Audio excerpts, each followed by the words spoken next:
Hello everyone. Previous video में हमने discuss किए थे ईएसआईसी फार्मेसी 2016 के कुछ क्वेश्चन। हमने 1 से लेकर 20 तक क्वेश्चन डिस्कस किए थे। आई होप कि आपको जो एक्सप्लेनेशन दिया था वो अच्छा लगा हो, और कुछ कमेंट्स भी आए थे कि सर आप उसमें सभी क्वेश्चन जो ऑप्शंस हैं उनको मार्क्स कर रहे हो, कोई भी जो राइट आंसर है वो डिस्टिंग्विश नहीं हो रहा है। तो इस वीडियो में मैंने वो सब सॉर्ट आउट किया हुआ है, आप देखेंगे और आपको अच्छा भी लगेगा। तो चलिए स्टार्ट करते हैं। सबसे पहले question number 21, a chelating agent used in the case of poisoning is. कौन सा चिलेटिंग एजेंट यूज किया जाता है पॉइजनिंग के केसेस में? तो इसके ऑप्शन से हम देखेंगे सोडियम फॉस्फेट,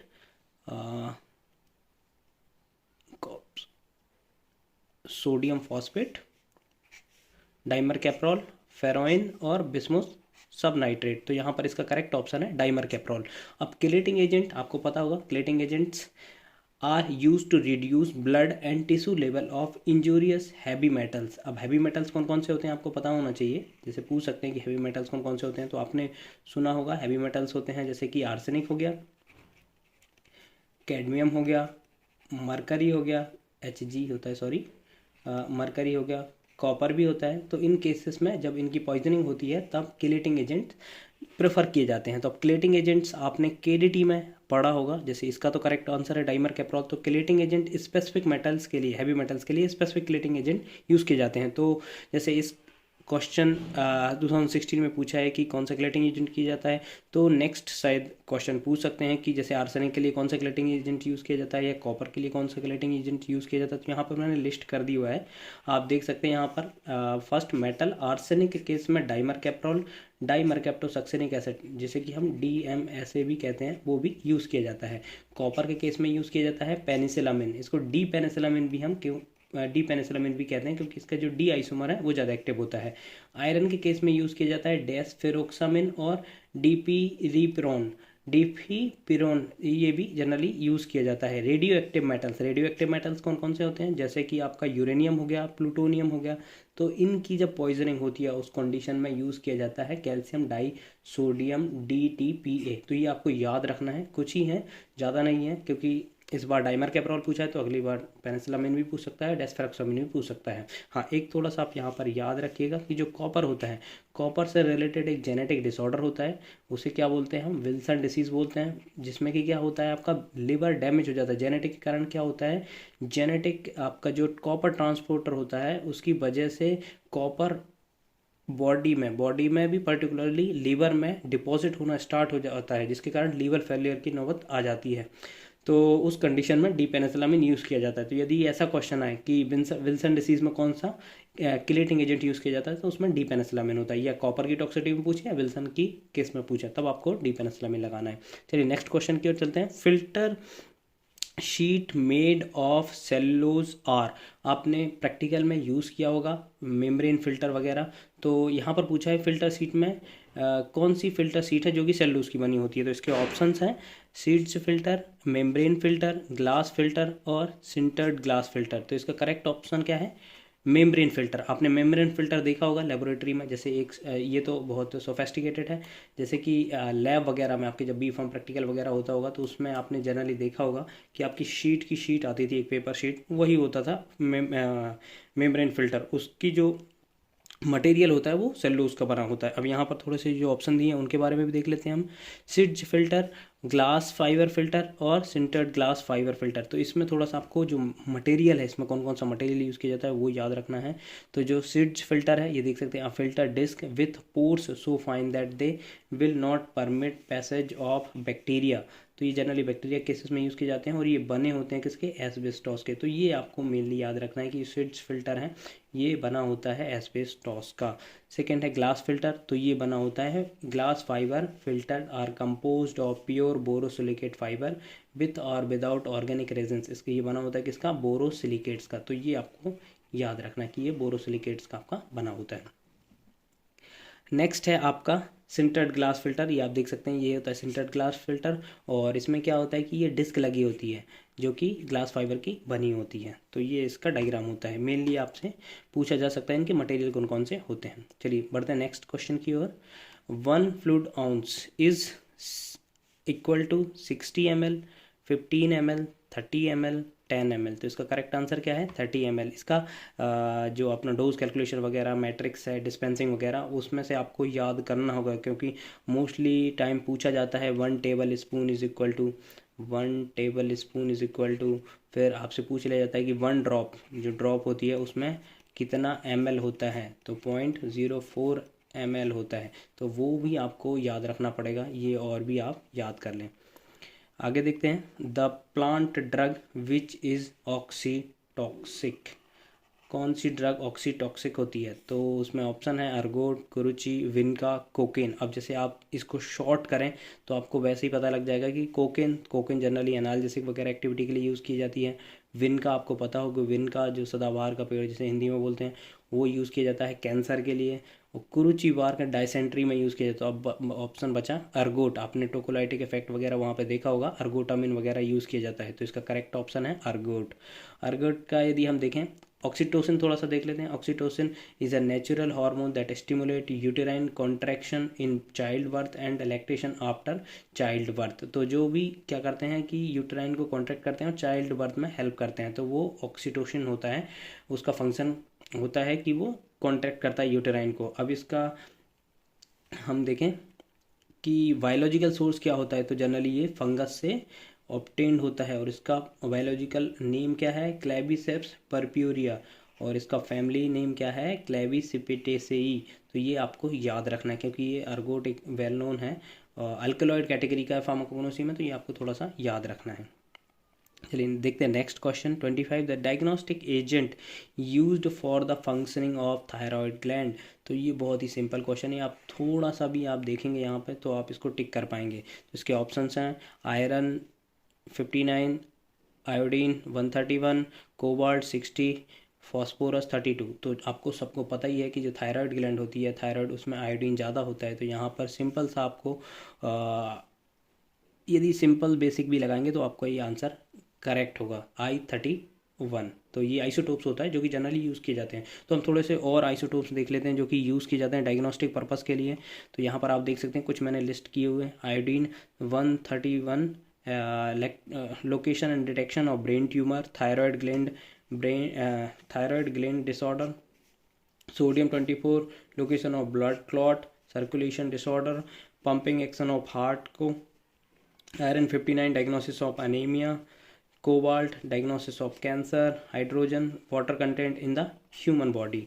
और भी कुछ ऑप्शंस हैं जैसे कि गोल्ड 198 कैंसर के लिए ट्रीटमेंट के लिए यूज़ किया जाता है जनरली, आयोडीन 131 यूज़ किया जाता है हाइपरथायरॉयडिज्म एंड कैंसर के केसेस में, phosphorus 30 blood disorders and skin disease, cobalt 60 cancer के लिए इसके। तो ये आपको थोड़ा सा याद रखना है क्योंकि इस बार ये पूछा है, तो शायद नेक्स्ट टाइम कोबाल्ट का पूछ लें या आयरन का पूछ लें तो आपको थोड़ा सा आइडिया जरूर होना चाहिए। बट ऐसा नहीं है कि आप जैसे थोड़ा सा भी दिमाग लगाएंगे तो आप ये क्वेश्चन अटैम्प्ट कर पाएंगे और आपका सही होगा। जैसे उनने पूछा कि ब्लड से रिलेटेड या आपका ब्लड कैंसर वगैरह रिलेटेड से डायग्नोसिस करना है, एनीमिया की डायग्नोसिस करना है, प्रेगनेंसी का डायग्नोसिस करना है, तो उस केस में आपको पता है कि ब्लड से रिलेटेड आयरन ही होगा।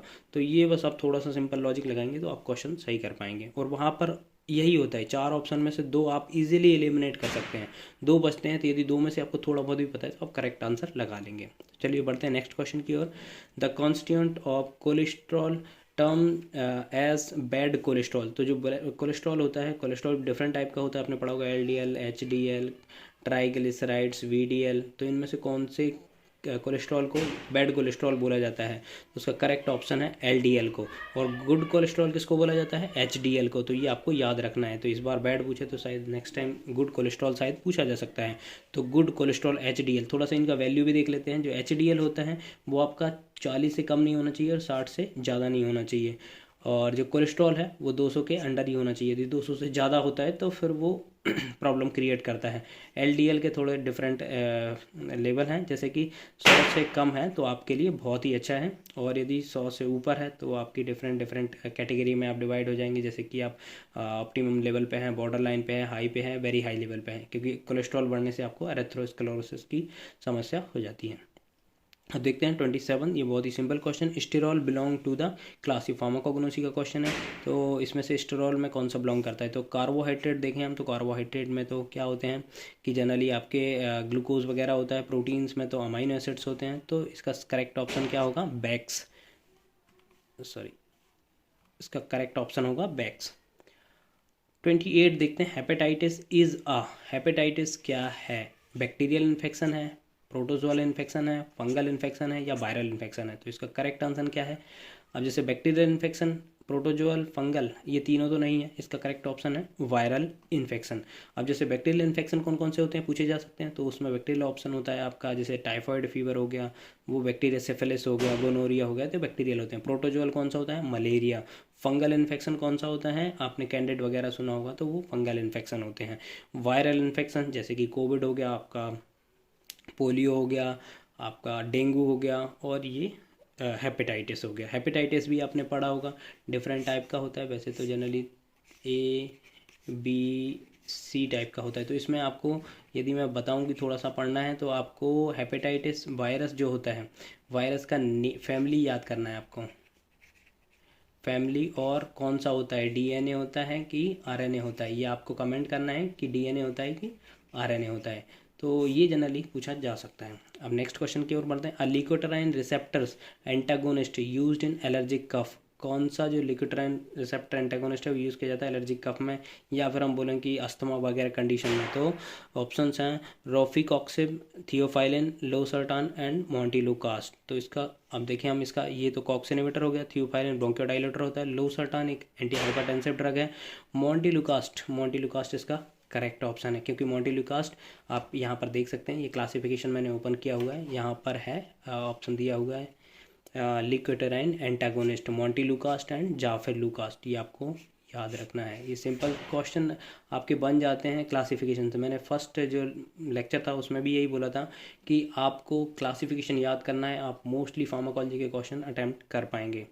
ठीक है, तो आगे बढ़ते हैं, देखते हैं sulphonamides used for the burn therapy. ये प्रीवियस वीडियो में मैंने डिस्कस किया था, सल्फोनामाइड से 2 क्वेश्चन आ चुके हैं। प्रीवियसली में मैंने बताया था कि सल्फोनामाइड का यूज़ क्या होता है, और यहाँ पर क्वेश्चन क्या आ गया, the sulphonamide used for burn therapy. कौन सा सल्फोनामाइड बर्न थेरेपी में यूज़ किया जाता है? सल्फाडाइजिन, सल्फाडॉक्सिन, सल्फाएसिटामाइड, सल्फापाइरिडीन। तो ये मैंने प्रीवियस वीडियो में बताया था कि कौन सा यूज़ किया जाता है। तो इसका करेक्ट ऑप्शन है सल्फाडाइजिन। मैंने बताया था आपको एक क्रीम आती है सिल्वर सल्फाडाइजिन, तो वो जनरली यूज़ की जाती है बर्न थेरेपी में।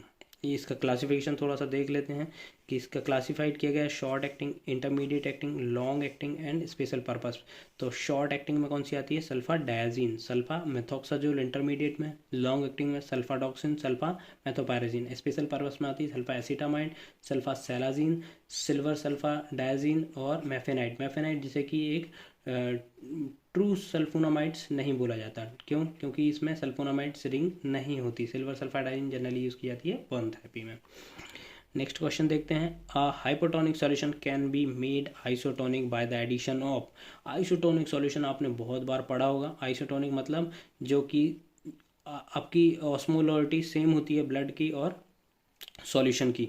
तो यहाँ पर आपके 3 वर्ड्स आते हैं, एक आता है हाइपोटोनिक, एक आता है हाइपरटोनिक, एक आता है आइसोटोनिक। आइसोटोनिक मतलब जिसकी, हाइपोटोनिक मतलब जिसकी टोनिसिटी लो है, हाइपरटोनिक मतलब जिसकी टोनिसिटी ज़्यादा है, आइसोटोनिक मतलब जिसकी आइसोटोनिसिटी इक्वल है। यदि हाइपोटोनिक में आप कोई सेल रखोगे सॉल्यूशन में, तो क्या होगा कि जितना भी सेल कंटेंट है, सेल में जो भी आयंस वगैरह हैं, वो क्या करेंगे, मूव करेंगे टूवर्ड्स सॉल्यूशन।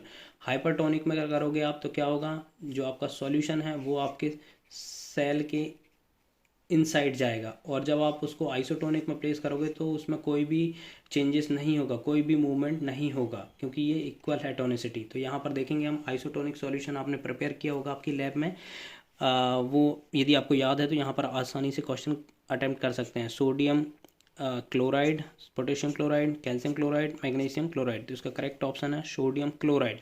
अब एक क्वेश्चन और आता है कि सोडियम क्लोराइड आइसोटोनिक सॉल्यूशन कितना परसेंट होता है, तो ये होता है 0.9% होता है आइसोटोनिक सॉल्यूशन। नेक्स्ट, हाँ यहाँ पर थोड़ा सा मैंने बताया होगा, वही चीज़ है कि इसमें have a equal solute concentration, have a low solute concentration, have a high solute concentration in hypertonic. तो ये आप देख लीजिएगा। नेक्स्ट क्वेश्चन देखते हैं, the pathogenic organism in milk is killed by. तो ये आपको पता ही है कि जो मिल्क होता है वो किससे आता है, पाश्चुरीकृत दूध आता है आपके पास, आपने सुना होगा, जो ये पाश्चुरीकृत मिल्क आता है, पाश्चराइजेशन से ही उसका किया जाता है बैक्टीरिया को किल को। तो इसमें टेंडलाइजेशन है, पास्चराइजेशन है, ऑटोक्लेविंग है और ड्राई हीट स्टरलाइजेशन। तो इसका करेक्ट ऑप्शन क्या है? पास्चराइजेशन। पास्चराइजेशन में क्या होता है कि हीट दी जाती है एक ऑप्टिमम लेवल पे और उसके बाद किल किया जाता है। तो आपका एक अटेम्प्ट यहाँ पर कमेंट करना है कि कितना टेम्परेचर होता है पास्चराइजेशन में। टेम्परेचर का कमेंट करिए कितना होता है। Next question is the agent promoting easy bubble evacuations is termed as protective, antacid, adsorbent, laxative. तो इसका करेक्ट ऑप्शन क्या है? Simple laxative. लैक्सेटिव ही जनरली जो आपके बबल्स होते हैं उनके इवैक्यूएशन के लिए यूज़ किया जाता है। अब यहाँ पर दो टर्म्स आपके आएंगे, एक होता है लैक्सेटिव और एक होता है परगेटिव।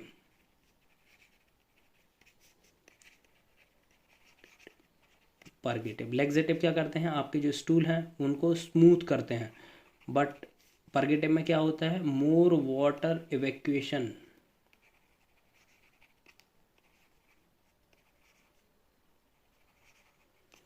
मोर वाटर इवैक्यूएशन होता है, तो ज़्यादा सिंपल नहीं होता। जो लैक्सेटिव होते हैं वही हाई डोज पे परगेटिव का भी काम करते हैं। थोड़ा सा एड्सॉर्बेंट देख लें। एड्सॉर्बेंट में आपके कौन से कैटेगरी के आते हैं? जैसे आपने नाइसिल पाउडर वगैरह सुना होता है होगा, जो कि क्या आपके जो स्वेट वगैरह होता है उसको एड्सॉर्ब कर लेता है, तो वो हो गया एड्सॉर्बेंट। एंटासिड जनरली जो एसिडिटी होती है उसको रिड्यूस करने के लिए जनरली प्रेफर किए जाते हैं। एंटासिड में बहुत सारे हैं, आप जो जैसे वेल नोन एग्जाम्पल आपका इनो है, और भी एंटासिड हैं। प्रोटेक्टिव मतलब जैसे कि आपका प्रोटेक्टिव कोई क्रीम हो गया तो एंटीबैक्टीरियल क्रीम हो गई, या फिर जो भी आपकी बिटाडिन वगैरह, ये प्रोटेक्टिव टाइप के प्रिपरेशंस होते हैं। तो इसका हम क्लासिफिकेशन देखें। लैक्सेटिव आपको थोड़ा सा वो देखना पड़ेगा क्लासिफिकेशन में कि लैक्सेटिव कौन कौन से यूज़ किए जाते हैं। यहाँ पर देख सकते हैं लैक्सेटिव और परगेटिव कैथरेटिक्स। बल्क फॉर्मिंग एजेंट्स जो भी आपके डाइटरी फाइबर्स हो गए, फाइलियम इसबगोला, मिसाइल सेलुलोज हो गया, स्टूल सॉफ्टनर, डॉक्यूसेट और लिक्विड पैराफिन। ऑस्मोटिक परगेटिव में आते हैं magnesium sulphate, magnesium hydroxide, sodium sulphate, sodium phosphate, sodium potassium tartrate and lactulose. Stimulant purgative में आते हैं डाइफेनाइल मीथेन्स, उसमें आते हैं फेनोप्थलीन, विसाकोडेल एंड सोडियम पिकोसल्फेट। विसाकोडेल बहुत जनरली प्रेफर किया जाता है डिस्पेंसरी में भी। आप जब फार्मासिस्ट बनेंगे तो आपको विसाकोडेल बहुत देखो, विसाकोडेल 5 mg मिलेगा। एंथ्राक्योनोन, सेना, कैस्केरा, सगर्डा। तो ये सेना का बायोलॉजिकल सोर्स याद कर लें, पढ़ लें, क्योंकि ये दोनों जगह आपका काम आएगा, फार्माकोग्नोसी में भी, फार्माकोलॉजी में। 5-HT4 एगोनिस्ट, तो इसमें आता है प्रोक्लोप्राइड। और फिक्स्ड ऑयल में आता है कैस्टर ऑयल। कैस्टर ऑयल जिसे हम R&D का ऑयल भी बोलते हैं, वो आप इसका बायोलॉजिकल सोर्स भी याद करके रखें, शायद आपसे पूछ लें। मॉर्फिन, अब बहुत ही सिंपल क्वेश्चन है। मॉर्फिन, कोडीन एंड थीविन इस कंटेंट इन किस में होता है? तो क्वाशिया, कुरुचि, जिलेटिन, ओपियम। तो इसका करेक्ट ऑप्शन क्या है? ओपियम। ओपियम में ही ये पाया जाता है। तो थोड़ा सा ओपियम के बारे में देख लेते हैं। ओपियम जिसका बायोलॉजिकल सोर्स क्या होता है? एक पॉपी होता है जो पापावर सोमनिफोरम इसका नेम होता है, बायोलॉजिकल नेम, और ये लेटेक्स से मिलता है। जो ये देखिए इसका फ्रूट होता है, इस पर क्या होता है? इंसीजन करना होता है नस्तरा से। तो उसके बाद क्या, इसमें से ये आप देख सकते हैं ड्रॉपलेट निकलती हैं लेटेक्स की, उससे ही ये आइसोलेट किया जाता है। और मेनली ये कहाँ कहाँ पे होता है? Afghanistan, Pakistan, northern India, Thailand, Turkey वगैरह में होता है, बट ये पूछा नहीं जाता है। आपको इसका biological source plus biological name इसका याद करना ज़रूरी है। तो इसमें क्या होता है? ओपियम में मॉर्फिन, कोडीन एंड थीविन होता है। Next question is amantadine is a drug used as a antibacterial, antiviral, antifungal, anti protozoal. तो इसका करेक्ट आंसर क्या है? एंटीवायरल। अब इसको कमेंट करना है आपको कि जो अमांटाडिन है उसका और यूज़ कहाँ किया जाता है, ये आपको कमेंट करना है। इसका थोड़ा सा क्लासिफिकेशन देख लेते हैं हम। ये क्लासिफिकेशन आपको याद होना चाहिए। एंटीवायरल में anti herpes virus, anti influenza drug, anti hepatitis virus, non selective antiviral drug. तो ये for hepatitis B, hepatitis C के लिए यूज़ की जाती हैं। एंटी इन्फ्लुएंजा वायरस, तो शायद नेक्स्ट टाइम ये पूछ लें कि एंटी इन्फ्लुएंजा ड्रग कौन सी है इनमें से, तो वहाँ पे अमेंटाडीन आपको मिलता है, तो आप ये लगा लें, अमेंटाडीन, रिमांटाडीन, ओसेल्टामाविर, जानामाविर। तो ये आपको याद रखना है। और सेकंड इसका यूज़ क्या होता है, कहाँ पर किया जाता है, वो आपको कमेंट करना है। और भी होते हैं जैसे कि उसमें प्रोटीएज इनहिबिटर, वो सब आपको याद करना पड़ेगा। Next question is the antifungal drug fluconazole belongs to the class of pyridine, azoles, pyrimidine, acridine. तो इसका करेक्ट ऑप्शंस क्या है? जो भी आपको एजोल दिखे वो क्या होते हैं आपके जनरली होते हैं एंटीफंगल या फ्लूकोनाजोल। तो इसके डिफरेंट एग्जांपल है, जैसे एजोल कैटेगरी में देख सकते हैं आप इमिडाजोल और ट्राइजोल। इमिडाजोल में भी टॉपिकल और जो सिस्टमिक यूज़ किए जाते हैं। तो जो टॉपिकल होते हैं उसमें आते हैं क्लॉट्रिमाजोल, इकोनाजोल, मिकोनाजोल, ऑक्सीकोनाजोल और केटेकोनाजोल। ट्राइजोल्स में आते हैं फ्लूकोनाजोल, इट्राकोनाजोल, बोरिकोनाजोल, पोसाकोनाजोल। तो ये आपको याद रखना है। ग्रीसियोफल्विन ये गायनेकोमस्टिया इसका एक एडवर्स इफेक्ट होता है। गायनेकोमस्टिया इसका एडवर्स इफेक्ट होता है जो कि आपको याद रखना है। Next question is the first Indian pharmacopoeia was published in, कब हुई थी? 60, 55, 47, 67। इसका करेक्ट आंसर क्या है? 1955। तो ऐसे ही हम अदर भी देख लेते हैं कब कब आए थे। फर्स्ट आया था 1955 में, सेकेंड आया था 66, थर्ड आया था 85, फोर्थ आया था 96 में, फिफ्थ आया था 2007 में, सिक्स आया था 10 में, सेवन्थ 14 में, 8 18 में और लेटेस्ट 9th एडिशन 22 में। Next question is ranitidine. तो रेनेटिडीन क्या है? इसमें से H2 है, H1 है, बीटा ब्लॉकर है या अल्फा ब्लॉकर है? अल्फा एंटागोनिस्ट, सॉरी ब्लॉकर वही सेम ही है। तो कौन सा होता है? तो इसका सही ऑप्शन है H2 एंटागोनिस्ट। ये आपने पढ़ा भी होगा क्लासिफिकेशन में। तो रेनेटिडीन, सिमेटिडीन, फेमोटिडीन, रॉक्साटिडीन ये सब आते हैं आपके H2 ब्लॉकर। इसका मैकेनिज्म क्या होता है? H2 जो कि हिस्टामिन का रिसेप्टर होता है उस पर बाइंड करते हैं। बाइंड करने के बाद क्या करते हैं ये जो आपको प्रोटॉन पंप है उसको इनहिबिट कर देते हैं। प्रोटॉन पंप इनहिबिट हो जाएगा तो क्या होगा? ये एक्सचेंज नहीं होगा। एक्सचेंज मतलब पोटेशियम और हाइड्रोजन एक्सचेंज नहीं होगा, जिससे कि आपका एसिड फॉर्मेशन नहीं होगा। इससे आपका क्या होगा? एसिडिटी का रोकथाम होगा। तो ये आप इसका क्लासिफिकेशन भी याद रखें। H2 ब्लॉकर हो गया, एंटीकोलिनर्जिक्स हो गया, प्रोटॉन पंप इनहिबिटर जैसे कि ओमेप्राजोल वगैरह आते हैं। तो वो सब आपको याद करने पड़ेंगे। नेक्स्ट क्वेश्चन इज क्रीम्स क्या होते हैं? इमल्सन होते हैं, सस्पेंसन होते हैं, ऑइंटमेंट होते हैं, पेस्ट होते हैं। तो ये बहुत सिंपल ही है, ये क्रीम होते हैं। ये भी दो टाइप के होते हैं आपके, ऑयल वाटर बेस्ड होते हैं और वाटर एंड ऑयल बेस्ड होते हैं। तो ये आपको थोड़ा सा सिंपल ही है, याद रख लीजिएगा इसको। 40th क्वेश्चन है ऑक्यूसर्ट ऑक्यूसर्ट क्या होते हैं? ईयर प्रिपरेशन होते हैं, नेजल प्रिपरेशन, ओरल प्रिपरेशन या आई प्रिपरेशन। तो इसका करेक्ट आंसर क्या है? आई प्रिपरेशन होते हैं ये। ऑक्यू से याद रखना आपको, ऑकुलर मतलब ये आँख से ही, ऑप्थेल्मोलॉजी से रिलेटेड होंगे।